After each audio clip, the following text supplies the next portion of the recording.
Welcome to session 2 of our series, Turning the World Upside Down, an in-depth look into the book of Acts. We are in session 2, which we're calling the power of words. Session 1 was focused on common vision as we looked at the early church, transitioning from Jesus being with them to how do they take what Jesus told them. How did they take the commandment of to go and make disciples and teach? How did they do that? And so the book of Acts shows us how that happens.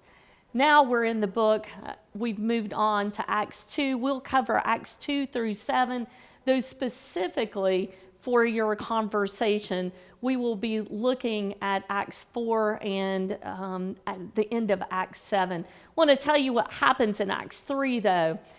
Peter and John tend to be leaders in the early part of Acts. Peter in particular. And Peter heals a lame man in the book of Acts. And he and John are teaching and they're proclaiming the good news of Jesus Christ, like Jesus told them to do. Well, in Acts 4, we see where Peter and John are arrested for what they're doing. People are believing in Jesus, and the number is growing. I hope you're reading the entire book of Acts as we walk through this series.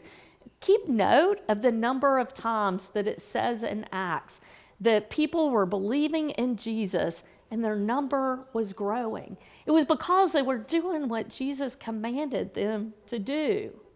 Peter and John are asked after they are arrested, by what power or by what name did you do this? And they're being asked this by religious leaders, Jewish religious leaders. And so we see some patterns of how Jesus was questioned about this. And here they are doing what Jesus told them to do, and they are being questioned. And their answer is that by the name of Jesus Christ of Nazareth, there is no salvation in no one else, for there is no other name under heaven given among mortals by which we must be saved.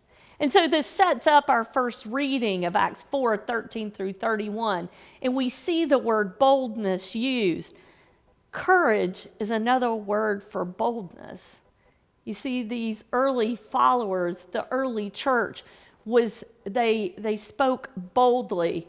In our culture, we talk about we're bold, and we sure do speak a lot. But yet, what they were doing is they were speaking boldly. They were speaking courageously in the name of Jesus Christ, spreading the good news of Jesus Christ to others. You will take time. You could either pause the video now if you wanted to and discuss Acts 4, 13 through 31, or you can go ahead and watch a few more minutes of the video as I talk about what happens next.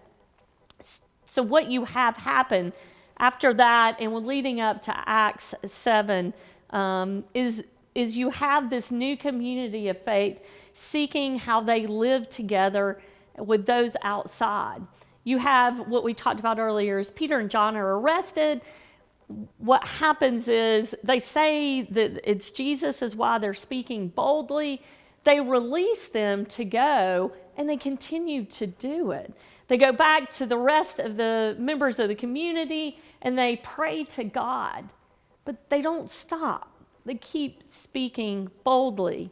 We're introduced, or we've already been introduced to Stephen earlier as one of the apostles, a disciple who is an apostle. And in Acts 6, what we see is he is arrested for speaking boldly.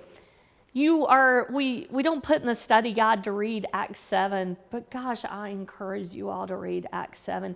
It is this beautiful speech by Stephen where he's being questioned about what he is doing, and he is being questioned about that. And he tells the story that we know it as the Old Testament about how it worked out and what God did. And he proclaims that he's going to continue to spread the good news of Jesus Christ. We've gone from Peter and John in Acts 3 being arrested and let go to Stephen being stoned. And you will read as a group Acts 7:54 through 8:1a. And that 1a is important, and I'm getting ready to tell you why. But what we see here is how Stephen, after his speech, how he stoned and how he interacts with those who are stoning him. It's a powerful moment. He didn't stop speaking boldly. He used the power of words, not to harm, not to prove or give his opinion, but to continue to do what Jesus told them to do. And that is go, make disciples, teach. And that's what he did. The significance of Acts 8:1a is that we hear about a man named Saul, who we know becomes Paul, but we're introduced to him in 8:1. Take a moment in your group to read that and to think about the power of that. You see, the power of words is costly. In the early church, persecution was real. They were arrested, they were questioned, and they were killed in the name of Jesus. You will have an opportunity as you discuss in your groups about the power of words in our age. How is it that we speak boldly about what we have seen and heard from Jesus and through Jesus? Turning the world upside down includes the power of words.